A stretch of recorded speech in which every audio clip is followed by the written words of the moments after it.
So to replace the window gasket on your ideal steel model wood stove, first thing you'll have to do is obviously pull the door off your stove. This is the orientation of the door as it's on it. You're going to want to lay it down, face down, on a countertop, say with a towel or a large cloth underneath it to protect the door. Here is the window gasket channel. This is where that rope gasket is going to come out. You will have pulled the old stuff out. Now it's important before we lay the new stuff in that this channel is clean, that there's no leftover glue or debris or pieces of gasket in there. Get all that out clean first. Now we're going to send you the replacement gasket, and I like to lead myself, lay it out with a gasket before I start applying it into the channel. This here is going to be the bottom of the door. See, because this is how it comes off. Here's the bottom. Keep track of where the bottom is. It's going to be right here. I usually start my gasketing at the bottom. Lay your gasket out loosely. Lay it over the handle. And then give yourself some extra room to work. Now, we'll also send you some gasket glue. This stuff, be generous with it. You don't want a little bit of glue in here. You want it to hold. It's not going to hurt it at all to have some extra.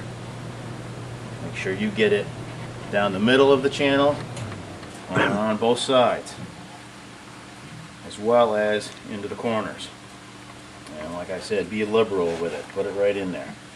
As long as it's not pouring out the side, you have plenty in there.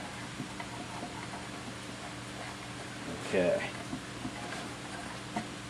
Now, you're going to want a pair of scissors or some kind of a cutting tool, a putty knife. Is your starting end. What I like to do is cut the end off clean so you have a nice square place to start. Now you're going to start in the middle of the bottom of the door, which is right here. Lead yourself with the gasket a bit. Now pinch, push it, and push down into that channel. And the last thing I like to do with this is, as I'm working my way along the door frame, push the gasket back slightly. You're bunching it, you're making it a little bit higher. You don't want to stretch it out, you don't want to bunch it up too much, but just work in 1 or 2 inch sections. Push it back slightly. Puffs it up just a little bit. Now when you get to the corner, hold it with your left hand, lead yourself with the gasket down the next side. Same thing, pinch, push, drive it back. It's important in those corners that you make sure you get the gasket all the way back into those 90-degree corners. Okay, come up about 2 inches on the next side and stop. Now take your putty knife, and what you're going to do is you're going to roll this gasket. You're not going to shove straight down into it. What you're going to do is, let's say this is the gasket, you're going to catch an edge of it, turn it slightly. Helps it bite into the material a little bit more.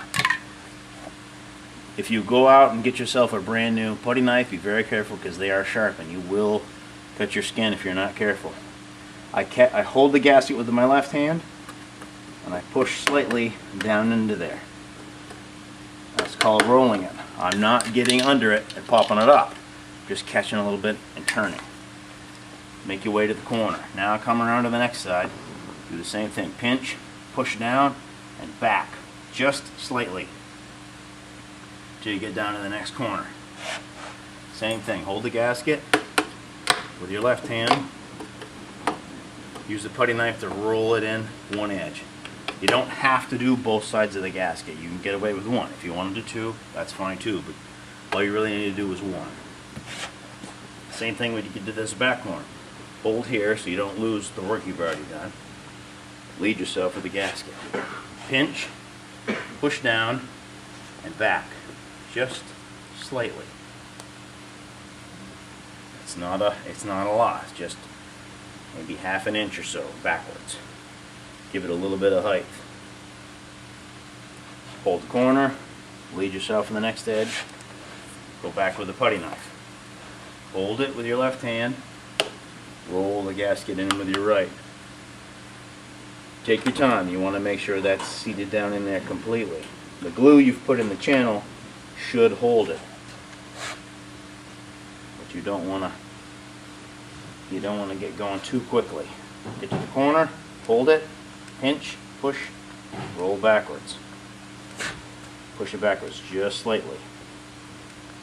Just work in 1 or 2 inch increments. Get to that corner, hold it, lead yourself. Now come back to the back section. You don't have to push really hard. It's just enough to turn that gasket slightly. Last section, same thing. Pinch, push down, back. Till you get all the way back down to where you started. Now, you get to the beginning, take your scissors, do not cut the gasket even with the other length that you started with. Cut it a little long, give yourself some room there, because this gasket will shrink a little bit as it dries. Cut it, hold it tight. Now you're going to come back, push down and forward. Get it down into the glue, push it into the beginning of the gasket. Then you get a nice tight seal. Now take your putty knife, come back across. Take a special care when you get back to where the two ends butt together. Really get that down in there. Make sure that those two pieces come together good and tight. And if you want, you can go around it one more time on the other edge. But like I said, it's really not necessary. It should be in there fine. And that's it.